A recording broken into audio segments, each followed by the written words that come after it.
अस्सलाम वालेकुम everyone, good morning Lahore के साथ मैं हूं आपकी होस्ट इकरा मलिक। आज के सुबह का आगाज़ करेंगे नई उम्मीद और नए यकीन के साथ और इस पैगाम के साथ कि आप सब ठीक होंगे, खुशी के साथ रह रहे होंगे और वक्त को यूं ही गुजार रहे होंगे कि इस बात के साथ कि ये वक्त भी गुजर जाएगा और वक्त ने हमेशा गुजर जाना होता है। अच्छा और बुरा वक्त साथ साथ चलता है, लेकिन जो वक्त गुजर जाए वही अच्छा होता है। और जब हम चीज़ों को देखते हैं, हम छोड़ देते हैं अधूरा, चाहे वो रिश्ते हों, चाहे वो आपके दोस्त अहबाब हो, हम उनसे बात नहीं करते हैं। कई साल गुजर जाते हैं, उम्र वैसे छोटी सी है लेकिन हम जाने देते हैं उनको, अपनी ज़िंदगी का उस तरह से हिस्सा नहीं बनाते जैसे कभी हमारी ज़िंदगियों में वो शामिल थे। और उसकी वजह क्या होती है? एक छोटी सी खलिश जो होती है वो दिलों में रह जाती है, जो कि कभी भी नहीं रहनी चाहिए, क्योंकि बाद में जाके पछतावों से अच्छा है जाकर मिल लिया जाए।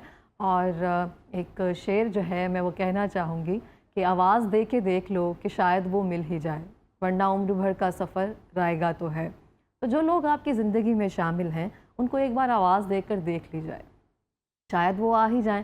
लेकिन बाकी जो पछतावे और ये सब चीज़ें साथ साथ तो चलेंगी ही ज़िंदगी में, लेकिन आपकी तरफ से कोई कमी बाकी ना रह जाए कि ज़िंदगी में आगे जाकर ये एहसास हो कि शायद वो कर लेते।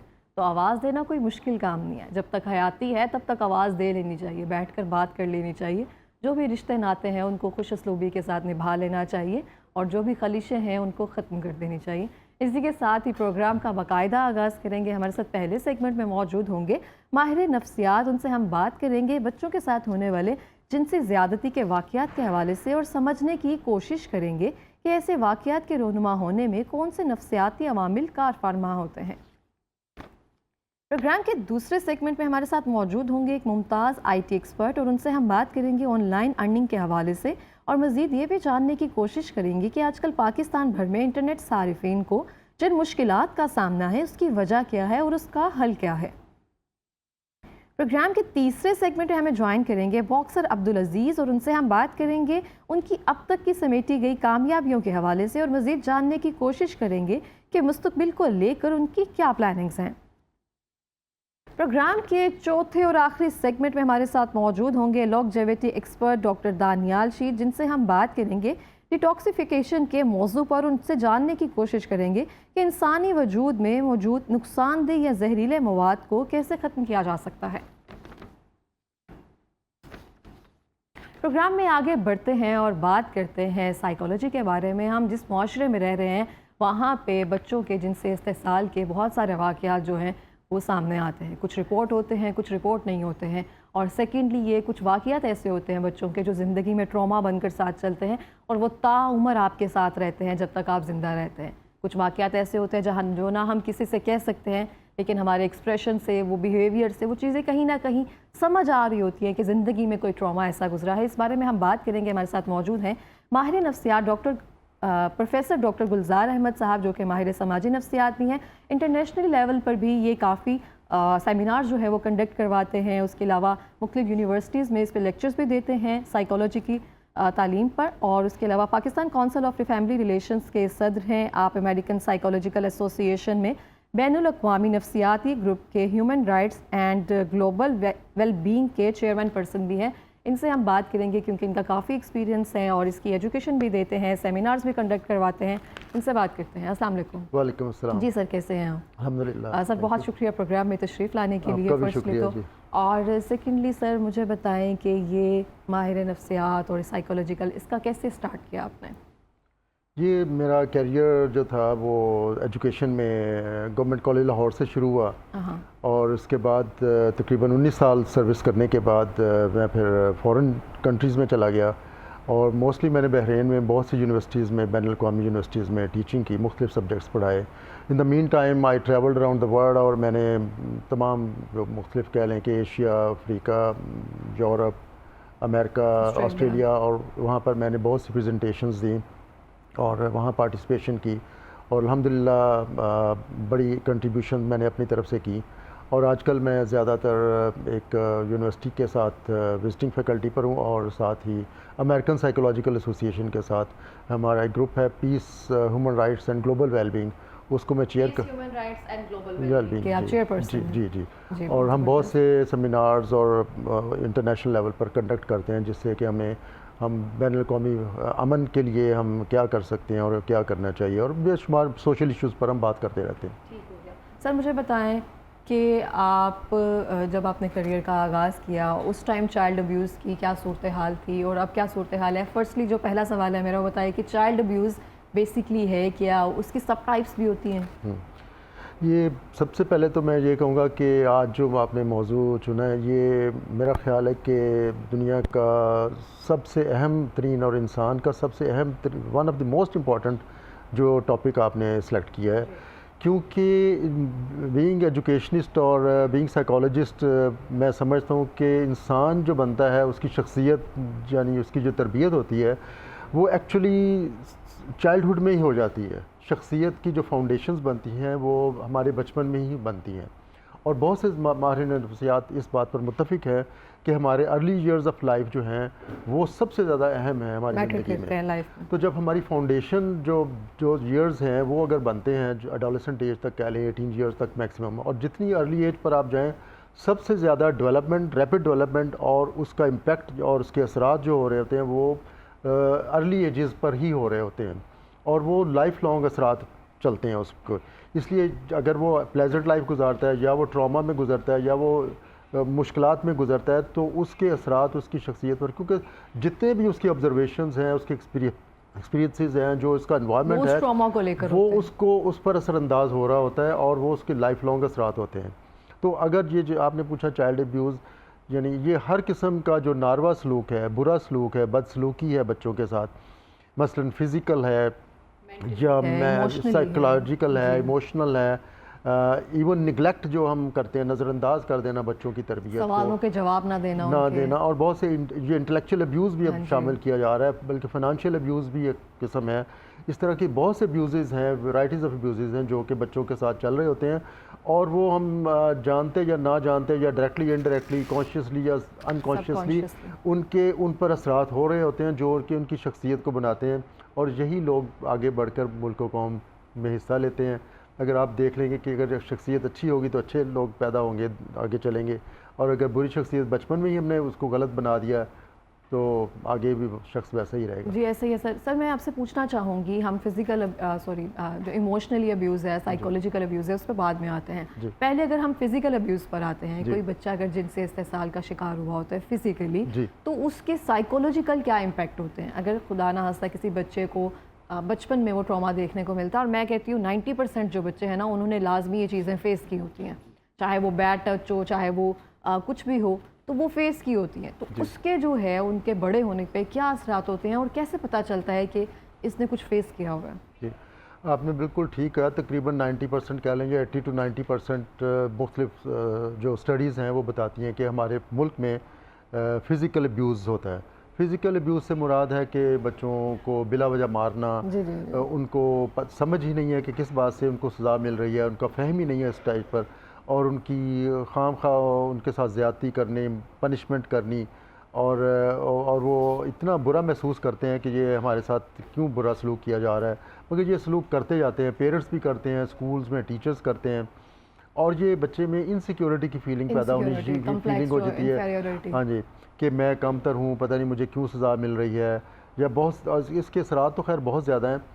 मगर आप ये देखें कि एक बहुत बड़ा जो लॉस नेशनल लेवल पर हो रहा है हमारे मुल्क में, वो ये है कि जब स्कूल में बच्चे जाते हैं तो पहले तो हमारे वैसे ही तकरीबन 4 करोड़ के करीब बच्चे स्कूल से बाहर हैं, और अफसोस ये है कि जब वो बहुत से स्कूल में बच्चे जाते भी हैं उनमें से भी 50% ड्रॉप आउट हो जाते हैं, क्योंकि टीचर्स को एजुकेशन का पता नहीं है, वो मारते पीटते हैं, इधर से वालिदैन भी मार रहे होते हैं, उधर से स्कूल के टीचर भी पनिशमेंट कर रहे होते हैं, बिला वजह मार रहे होते हैं, और वो फिर बच्चे स्कूल से एस्केप करते हैं, उनका पढ़ाई में दिल नहीं लगता, वो पढ़ाई को बुरा समझते हैं, टीचर्स को बुरा समझते हैं। बिल्कुल इस तरह से अभी भी ये वाक़यात हो रहे हैं। अभी हम रिसेंटली मैट्रिक का रिजल्ट आया था, तो कम नंबर आने पर बहन ने भाई को कत्ल कर दिया। बच्चे खुदकुशियाँ कर लेते हैं अभी भी, कि इतना प्रेशर होता है वालिदैन का, टीचर्स का, सोसाइटी का।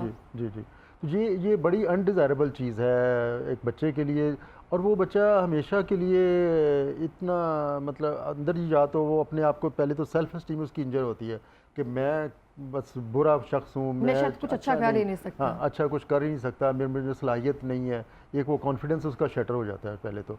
फिर उसके बाद वो बहुत दफ़ा वो अपने ही ख़िलाफ़ कुछ एक्शन भी ले लेता है, बाज़ लोग सेल्फ हार्म भी करते हैं, सुसाइड तक भी बाज़ औक़ात बच्चे इस तरह भी सोचना शुरू करते हैं। बाज़ औक़ात वो दूसरों के ख़िलाफ़ भी शुरू कर देते हैं अमल, उनके ख़िलाफ़ कोई ना कोई एक्टिविटी ऐसी करेंगे टीचर्स के ख़िलाफ़ या वो पेरेंट्स के ख़िलाफ़, बहन भाइयों के ख़िलाफ़, या अगर वो फ़र्ज़ करें वहाँ नहीं भी करते, वो चीज़ चलती रहती है उन पर असरात जो मैं बता रहा हूँ। वो अगर किसी जगह पर बड़े होकर एडल्ट होकर जॉब भी करते हैं तो जॉब करते हुए भी वक्त वो बड़ों के साथ रिजेंटमेंट, वो एक किस्म का गम गुस्सा सा लिए बैठे होंगे कि ये शख्स बुरे हैं और उनके ख़िलाफ़ बोलेंगे, उनके ख़िलाफ़ बगावत करेंगे, लॉ को अवॉइड नहीं करना चाहेंगे कि ये कानून को तोड़ने की कोशिश करेंगे।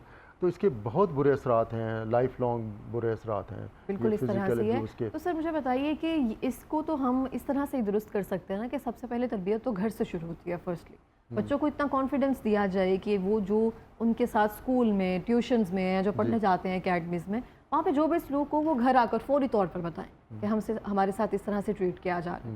लेकिन वालिदैन ये अगर जो उनका फर्स्ट एजुकेशन जो वही देते हैं ना, अगर वही इस तरह से सलूक शुरू कर देंगे तो फिर हम क्या कर सकते हैं? तो पहली बात है कि पेरेंट्स को इतना एजुकेटेड होना चाहिए, समझदार होना चाहिए कि ये बच्चे की तरबियत कैसे करनी है। तो बीइंग ये हम जो हमारी काउंसिल है, पाकिस्तान काउंसिल फैमिली रिलेशंस, हम इसमें ये एजुकेट करने की कोशिश करते हैं कि पेरेंट्स की एजुकेशन की भी ज़रूरत है, ट्रेनिंग दी जाए और उनको पता होना चाहिए कि हम बग़ैर मारे पीटे बच्चों को, बग़ैर सज़ा दिए कि हम कैसे एजुकेट कर सकते हैं। हमने सेल्फ़ कंस्ट्रेंट अपना कंट्रोल होना चाहिए कि बच्चे को किस बात पर सज़ा नहीं देनी चाहिए। उनको अगर फ़हम नहीं है तो उसको समझा सकते हैं आहिस्ता आहिस्ता, और ग्रेजुअली वो टेम हो जाएगा। अगर उसको सिक्योर एनवायरनमेंट देंगे हम कि सेफ्टी सिक्योरिटी उसको प्रोवाइड करेंगे तो वो भी ट्रस्ट करेगा एनवायरनमेंट पर। अगर आप नहीं करेंगे तो वो मिसट्रस्ट होगा, वो भी यकीन नहीं करेगा कि ये अच्छा एनवायरनमेंट, वो डिस्टर्ब रहेगा हमेशा कि ये हमारा माहौल अच्छा नहीं है, मैं सेफ़ नहीं हूँ यहाँ पर। वो इनसिक्योरिटी की जो फीलिंग है वो बड़ी बुरी फीलिंग होती है, और वो उसकी कॉन्फिडेंस को शैटर करती है, और वो उसमें बढ़ने की सलाहियत कम हो जाती है, इनोवेटिव बिहेवियर नहीं आता उसमें, जी ग्रोइंग कैपेसिटी खत्म हो जाती है। जी, उसमें सोचने समझने की सलाहियत पर भी बहुत बुरा असर पड़ता है।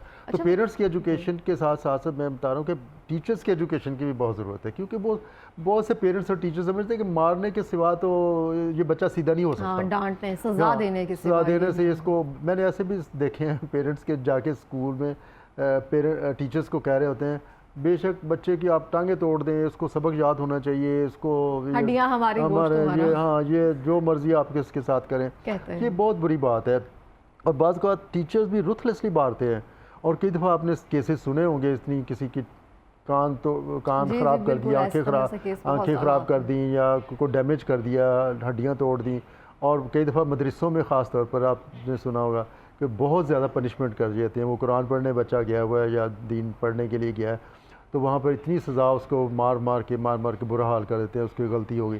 भाई गलती तो बच्चे से होनी है, कौन सा परफेक्ट दुनिया में कोई भी नहीं आया। तो आते हैं ना उस्ताद के पास, उस्ताद हमें सिखाने के लिए तो आते हैं, और ये सबकी ट्रेनिंग करने की ऑब्वियसली ज़रूरत है, और हर किसी को पता होना चाहिए, अगर वो वालिद है ना उनके फ़राइज़ क्या हैं, अगर कोई उस्ताद है उसके फ़राइज़ क्या है, उन्होंने किस तरह से किस चीज़ को डील करना है। दीन तो पहले सिखाता है कि आप शफ़क़त मोहब्बत से पेश आएँ सबके साथ, बच्चों के साथ तो बहुत ही ज़्यादा टेंडर होना चाहिए, हमें बहुत नरम सलूक होना चाहिए, उनकी ग्रेजुअली उनकी तरबियत होनी है। और वो बच्चों के लिए तो इस्लाम में बहुत ज़्यादा, बल्कि जहाँ तक हदीस मुबारक है कि हम में से वो नहीं जो बच्चों पर शफ़क़त नहीं करता और बड़ों की इज़्ज़त ने एहतराम नहीं करता। तो बच्चों के लिए शफ़क़त, एहतराम, रहमत का जज्बा होना चाहिए, बहुत ज़रूरी चीज़ है। अच्छा सर, जो लोग बच्चों को इस तरह से मिसट्रीट कर रहे होते हैं, उनके साइकोलॉजिकल बिहेवियर पर क्या असरात होते हैं? उन्होंने भी कोई ट्रॉमा देखा होता है लाइफ में? दोनों चीज़ें सही हैं। बाज़ औक़ात ये होता है कि अब्यूज़र जो होते हैं, जो हम अब्यूज़र ही कह लें कि जो अब्यूज़ कर रहे होते हैं, तो वो अब्यूज़र ही होते हैं, जो नारवा सलूक कर रहे हैं, बदसलूकी कर रहे हैं बच्चों के साथ, तो वो बहुत से आपने पेरेंट्स सुने जो हमारे ज़माने में भी बहुत मार पड़ती थी हमें। हम तो घर आके बताते भी नहीं थे, हमें तो इतनी, ये टीचर्स भी हमें मारते थे, फिर ही हमने सीखा है। वो समझते हैं कि ये इसके सिवा कोई चारा ही नहीं है सीखने का। हालांकि अब बहुत सी दुनिया में आप देखें, बहुत से स्कूल, यूनिवर्सिटीज़ दुनिया में जो इंटेलेक्चुअली बड़े हाई लेवल पर हैं या बहुत अच्छे जिनको क्वालिटी स्कूल कहा जाता है, वहाँ मारने पीटने का बिल्कुल रवाज नहीं है, और बहुत बुरा समझा जाता है, कभी इजाज़त ही नहीं है इस चीज़ की। पाकिस्तान में भी कोशिश हुई है बहुत दफ़ा के एजुकेशन डिपार्टमेंट में। तो सर अभी कोई कानून है अभी यहाँ पे? हाँ जी, बिल्कुल डायरेक्टिव्स इशू किए गए हैं एजुकेशन डिपार्टमेंट में भी कि बच्चों को आप नहीं मारेंगे, और जो मारने वाला है उसकी आप रिपोर्टिंग करें। मगर अभी प्रैक्टिकल बात यह है कि प्रैक्टिकली इतनी वो चीज़ इम्प्लीमेंटेशन नहीं हो रही होती, तो क्योंकि उनके अंदर वो ही अपनी पर्सनैलिटी का होता है कि हमने भी बड़ी मार खाई हुई है, ये सीधे ऐसे ही होंगे, इनको मारे बगैर चारा नहीं है। तो वो फिर वो अंदर जो चीज़ चल रही होती है वो फिर समझते हैं, वो ज़रा सी बात से भी गुस्सा आया तो पकड़ के डंडा मारना शुरू कर दिया, जूते मारे, थप्पड़ मारे, बुरा भला मुक्के मारे। तो ये सलूक जो है वो शख्सियत को डैमेज कर रहा होता है। तो बच्चे की शख्सियत ही जब ख़राब होगी तो उसने आगे क्या ज़िंदगी में करना है, तो वो बुरा ही शख्स मुआशरे का पैदा होगा। तो हम ये बातें सरकारी स्कूलों में सुनते थे, मैंने बहुत ज़्यादा प्राइवेट स्कूलों में भी इस तरह से देखा है कि बच्चों को इस तरह से ट्रीट किया जाता है, बाकायदा उनको मारा जाता है और उनको इस तरह से फेस करनी पड़ती हैं चीज़ें। अच्छा, मुझे बताएं कि सर अगर कोई बंदा या बच्चा स्पेशली चाइल्ड अब्यूज़ का शिकार है तो हमें कैसे पता चलेगा उसके बिहेवियर से? उसका कॉन्फिडेंस कम होगा, बात नहीं कर सकता होगा दूसरों में, क्या ऐसी सिम्टम्स होती हैं? देखिए, जैसे मैंने अभी कहा कि चाइल्ड अब्यूज़ जो है वो फ़िज़िकल भी हो सकता है, इमोशनली भी हो सकता है, साइकोलॉजिकल भी हो सकता है, इंटेलेक्चुअल भी हो सकता है। निगलेक्ट भी एक फॉर्म है। मसलन निगलेक्ट का अमूमन लोगों को शायद इतना पता नहीं कि नज़रअंदाज करना। ये तो फॉर्म्स होगी ना, लेकिन पता कैसे चलेगा हमें कि ये बच्चा इन सब चीज़ों से गुजर रहा है? हाँ, नज़रअंदाज का तो मतलब ये होता है ना कि आप अगर पेरेंट्स तवज्जो नहीं कर रहे उसको, या कहते हैं कि हम ये नहीं करेंगे तो हमें तुमसे प्यार ही नहीं है, हम तुम्हें खाना नहीं देंगे, हम तुमसे अच्छा सलूक नहीं करेंगे, प्यार मोहब्बत नहीं करेंगे, तो ये और बाज़ लापरवाही करते हैं। उसकी जो सेफ्टी सिक्योरिटी, उसकी नीड्स जो होनी चाहिए, उसको नज़रअंदाज करना भी एक अब्यूज़ है। ये बहुत से माहिरीन नफ्सियात इस बात पर मुत्तफ़िक है। तो इस तरह जो वैराइटीज़ ऑफ अब्यूज़ हो रहा होता है, स्पेशली इमोशनल अब्यूज़ और सेक्सुअल अब्यूज़ भी बहुत ज़्यादा है हमारे माशरे में, जो कि हिडन है। तो इसके आप कैसे पता चलता है? ये तो अगर आप ऐसे देखें कि बच्चे पर असरात तो होने ही होने हैं उसके। अगर वो खामोश है, आप ये देखें कि बच्चा खामोश क्यों है, तो विड्रॉन होगा बच्चा, पीछे रहेगा, ज़्यादा बात नहीं करेगा, सोशल नहीं होगा, इंटरेक्शन उसका कम हो जाएगा लोगों के साथ, पेरेंट्स के साथ, दोस्तों के साथ, और वो डिप्रेस सा फील करेगा, या वो उसमें एंग्जाइटी, परेशानी सी, बेचैनी सी महसूस करता होगा, और वो डिस्टर्ब सी उसकी शख्सियत में आपको अगर उसको फेस देखेंगे वो अपसेट डिस्टर्ब होगा वो बच्चा, और फुल पार्टिसिपेशन नहीं कर रहा होगा सोशल लाइफ में। तो बाज़ औक़ात तो ये होता है, कुछ दफ़ा ये भी हो सकता है कि अगर वो फिज़िकली या सेक्सुअली अब्यूज़ हुआ है तो उसकी बॉडी को चेक करना चाहिए। अगर उसके पेरेंट्स या कोई और एल्डर जो केयर टेकर्स हैं वो देखेंगे क्या इसके जिस्म पर कोई ऐसे डैमेजिंग निशान तो नहीं पड़े हुए, उसके अगर स्पेशल पार्ट्स को देखें या उसके बॉडी पार्ट्स को, पूरे जिस्म को उसका एग्ज़ामिन करना चाहिए कि क्या उसको कोई फ़िज़िकल डैमेज तो नहीं हुआ। तो वो हुआ तो फिर तो कंफर्म हो जाएगा कि ये अब्यूज़ हुआ है। और सेक्सुअल अब्यूज़ जो है, आप अगर आपको बेहतर पता होगा, वो आपने केसेस भी देखे होंगे, घर से शुरू होते हैं। घर में ही आपके कज़न्स, आपके मतलब टीचर, सामने आस पड़ोस जो है वही लोग शामिल होते हैं। ऐसे ही ये बड़ी हैरानकुन बात है कि सबसे ज़्यादा जो फिज़िकल सेक्सुअल अब्यूज़ है वो इवन इमोशनल और दूसरे अब्यूज़ भी जो है वो अपने नियर रिलेटिव से ही शुरू होते हैं। और बहुत दफ़ा पेरेंट्स समझते हैं कि कोई बात नहीं, ये तो कज़न है, ये तो रिलेटिव है, ये तो फ़लाँ है, बड़ा है, कोई बात नहीं, या दूसरे बच्चे ही उसको फिज़िकली अब्यूज़ कर रहे होते हैं, सेक्सुअली अब्यूज़ कर रहे हैं। हाँ, थोड़े से एल्डर बच्चे जो होते हैं वो छोटे बच्चों का मिसयूज़ कर रहे होते हैं, बहुत सारी ये चीज़ें देखने में आती हैं। इवन स्कूल्स में बुलिंग बहुत होती है, ये आपने देखा होगा कि, और हिट भी कर रहे हैं बिला वजह, नाजायज़ खामखा डिस्टर्ब कर रहे होंगे, या इवन सेक्सुअली अब्यूज़ करने की भी कोशिश करते हैं। और ये आम है, ये बहुत ज़्यादा है, और इसकी एजुकेशन की और ट्रेनिंग की बहुत ज़रूरत है। पेरेंट्स को, टीचर्स को, केयर टेकर्स को ये होना चाहिए। तो इसके ज़िम्मेदार कौन है? आप देखें ना, बच्चों का पूरा फ्यूचर जो है हम देख लें दाव पे लगा रहे हैं। हम जो बच्चा तरक्की करना चाहेगा उसकी ग्रोइंग कैपेसिटी ख़त्म हो जाएगी, वो उस तरह से पार्टिसिपेशन ही नहीं कर सकेगा। तो इसके ज़िम्मेदार तो हम लोग ही होंगे ना, जो बैठे हुए हैं, जिनका काम है कि इम्प्लीमेंटेशन करवाना, कोई ऐसा काम हो जो कानून को फौरी तौर पर लागू करके उसकी सज़ा देना। जी, वैसे ज़िम्मेदार तो पूरा माशरा ही है। सबसे पहले तो ख़ानदान है, जो केयर टेकर्स हैं, सबसे पहले उसकी सेफ्टी सिक्योरिटी का ख्याल रखें, उसको बचाने के लिए, फ़िज़िकल अब्यूज़ से बचाने के लिए तो ख़ुद ना करें ऐसा अब्यूज़ उसके साथ, और उसको समझ होनी चाहिए कि ये वेरियस फॉर्म्स ऑफ जो अब्यूज़ हम बात कर रहे हैं, फ़िज़िकल है, सेक्सुअल है, इमोशनल है, साइकोलॉजिकल है, इंटेलेक्चुअल है, इवन फाइनेंशियल है, तो ये नहीं होने चाहिए। उसकी नीड, ज़रूरियात जो डेवलपमेंटल स्टेजेस में जैसे बच्चा चाह रहा है उसके मुताबिक उसकी एजुकेशन, लर्निंग, ट्रेनिंग होनी चाहिए। बिल्कुल होनी चाहिए। और अगर नहीं हो रही या उसको हम नज़रअंदाज कर रहे हैं या उसके साथ ज़्यादती हो रही है, नारवा सलूक हो रहा है, तो इससे ये तो उसको पहले समझ होनी चाहिए कि ये है चीज़, और उससे हम उसकी एजुकेशन पेरेंट्स की हो कि वो हम कैसे बचें और इसकी सेफ क्या अच्छी तरबियत के असूल क्या है। इसीलिए मैंने सबसे पहले आपसे कहा था कि ये बहुत इंपॉर्टेंट टॉपिक है, और अगर हम बच्चों की शख्सियत अच्छा बना लें तो डेफिनेटली वो अच्छे शख्स बनेंगे, ट्रस्ट करेंगे माशरे पर, ईमानदार होंगे, अच्छे शख्सियत, प्लेजेंट होंगे, रिलेशनशिप उनका अच्छा होगा दूसरों के साथ। बिल्कुल आप जब यहाँ तक के है, ये स्टडीज़ हुई हैं कि ये जो बच्चे जिनके साथ फ़िज़िकल सेक्सुअल अब्यूज़ या इमोशनल अब्यूज़ होता है बचपन में, ये उनके मैरिटल रिलेशनशिप पर भी असरअंदाज होता है, उनकी फैमिली लाइफ पर पाते हैं ना उन पे। तो वो स्पाउस जो बनता है, जो स्पाउस बनता है, उनके साथ भी रिलेशनशिप पर फ़र्क पड़ता है, उसके वर्क ऑर्गेनाइजेशन पर भी फ़र्क पड़ता है। इसका मतलब लाइफ लॉन्ग उस पर उसके असरात हैं। वो एक किस्म का साइकोलॉजिकल ट्रामा ब्रेन में जाता है और उसके बॉडी में जाता है, और वो छुपा रहता है, और वो अंदर एक किस्म का जो छुपा हुआ चोर है वो उसको डिस्टर्ब करता रहता है वक्तन फ़वक्तन, और लोगों को पता नहीं होता कि ये क्या हो रहा है इसके साथ, ये क्यों है, ये ट्रस्ट नहीं कर रहा, या क्यों कांप रहा है, क्यों अपसेट है, क्यों इमोशन बेचैन है, परेशान है, या अच्छा डिसीजन नहीं कर सकता, इसकी क्लैरिटी ऑफ थिंकिंग नहीं है, या ये क्यों एग्रेसिव और वायलेंट है दूसरों के ख़िलाफ़। ये तो इस तरह के बेशुमार बुरे असरात हैं। आपके पास ऑब्वियसली केसेस तो आते होंगे, आप उनको काउंसलिंग भी करते होंगे, तो जो बच्चे इस स्टेज से गुजर रहे होते हैं, इस ट्रॉमा से गुजर रहे होते हैं, दोबारा से उनको लाइफ में लाने के लिए आप उनको क्या रिकमेंड करते हैं? काउंसलिंग किस तरह से करते हैं उनकी? पहली बात तो है कि एजुकेशन की, जैसे हमने पहले ही बात की है, जो ज़रूरत है इसकी बहुत ज़्यादा होनी चाहिए। मेरा ख़्याल है मीडिया को भी बहुत ज़्यादा रोल अदा करना चाहिए, सोशल मीडिया को भी, कि हम पेरेंट्स को एजुकेट करें और ये बताएं, ये इसकी वाइड स्प्रेड एजुकेशन होनी चाहिए कि जो हमारे कल की जो नस्ल है जिसने इस मुल्क को, कौम की बागडोर संभालनी है, ज़िंदगी गुजारनी है, तो इनकी तरबियत कैसे होनी चाहिए, और पॉजिटिव पेरेंटिंग कैसे होनी चाहिए, पॉजिटिव टीचिंग लर्निंग प्रोसेस कैसे होना चाहिए।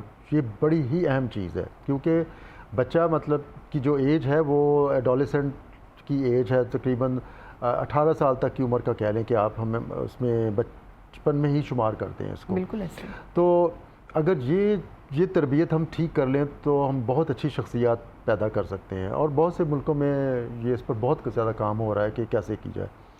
अब ये है कि काउंसलिंग आपने पूछा है, तो काउंसलिंग तो बेसिकली उसकी भी एजुकेशन मैं समझता हूँ कि पेरेंट्स को आनी चाहिए, काउंसलिंग कैसे करनी है, इतना समझ होना चाहिए। और हर टीचर को, हमारे पास लास्ट मिनट है, कोई पैगाम देना चाहेंगे? हर टीचर को भी काउंसलर होना चाहिए, माशरे को इसकी समझ होनी चाहिए, और ये अब्यूज़र जो है इसकी बहुत सख्त पनिशमेंट है, लाइफ इम्प्रिजनमेंट भी है। अच्छा। पूरी उम्र कैद की सज़ा है, या 10 साल या 1 लाख रुपए जुर्माने तक है, या जज देख सकता है कि किस किस्म का फिज़िकल अब्यूज़ हुआ है, तो उस लेवल पर उसको सज़ा दी जा सकती है। तो काउंसलिंग होनी चाहिए, और अब्यूज़र को भी हम करेक्ट कर सकते हैं। तो 90% अब्यूज़र तो ठीक हो जाते हैं अगर इनकी अच्छी तरह रिगरस काउंसलिंग या इनकी साइकोथेरेपी की जाए। और जिन बच्चों के साथ, जिन लोगों के साथ ये किसी किस्म का अब्यूज़ होता है या नार्वा सलूक होता है, उनकी काउंसलिंग से तो बहुत अच्छा असर पड़ सकता है। उनका जो ट्रॉमा, जो शॉक है, डिस्टर्बेंस है, वो उनको हम ईज़िली डील कर सकते हैं, और उनकी लाइफ को बेहतर बनाया जा सकता है, बशर्ते कि काउंसलर भी अच्छा वेल एजुकेटेड हो, साइकोथेरेपिस्ट अच्छा एजुकेटेड हो, और पेरेंट्स, मैं कह रहा हूँ कि क्योंकि हमारे मुल्क में इतने काउंसलर और साइकोथेरेपिस्ट नहीं है, तो इसलिए बेहतर है कि पेरेंट्स ही काउंसलर बने जिन पर वो ट्रस्ट कर सकें, या उनके एल्डर्स कोई बने जिन पर वो ट्रस्ट वर्दी हों, जिनको वो बता सकें, बात शेयर कर सकें, कॉन्फिडेंशियल रख के उनका ट्रीटमेंट कर सकें। और इससे टीचर्स को भी होना चाहिए, काउंसलर होना चाहिए, साइकोलॉजिकल काउंसलर मैं कह रहा हूँ। अगर वो टैकल ना कर सकें तो हर स्कूल में एक काउंसलर होना चाहिए, या एक ग्रुप ऑफ स्कूल कह लें कि उसमें उसका कोई काउंसलिंग साइकोलॉजिस्ट होना चाहिए कि जो उनकी अच्छी ट्रीटमेंट कर सके, जिनका भी कोई किसी किस्म का भी इमोशनल, साइकोलॉजिकल, सोशल या इंटेलेक्चुअल अब्यूज़ हो रहा है बच्चों का, तो ये होना चाहिए। और इसी तरह तरबियत पूरे माशरे की ज़िम्मेदारी है कि हम इनकी केयर करें बच्चों की, तो फिर ये अच्छी कौम हम बन सकते हैं। बिल्कुल, इस तरह से ये बहुत शुक्रिया सर प्रोग्राम में तशरीफ़ लाने के लिए। और जिस तरह से आपने समझाया और चीज़ें बिल्कुल इस तरह से ही हो जाए तो मुआशरा बेहतर हो सकता है। और मैं भी यहाँ पे यही कहना चाहूँगी, आपके जो भी बच्चे हैं आप उनका अच्छे से देखभाल करें, किसी की स्पुर्द ना करें अपने बच्चों को। आपकी औलाद है, आपकी ज़िम्मेदारी है, जितने अच्छे से हो सके उनको देखें, उनकी टेक केयर करें, उनको जो भी मसले मसाइल आप उनको पूछ कर ख़ुद हल करें। क्योंकि आज के दौर में या फिर कभी भी आप देखें, जो आप बोते हैं वही आप बीजते हैं, और चीज़ें फिर जो पलट कर आपके सामने आती हैं फिर बर्दाश्त नहीं हो पाती हैं। सो अपने बच्चों को जितना हो सके अच्छी तालीम और तरबियत करें, और ये चीज़ें हमेशा घर से शुरू होती है, फिर हम किसी पे ब्लेम नहीं कर सकते हैं। सो इसी के साथ ही मिलते हैं ब्रेक के बाद। Stay with us.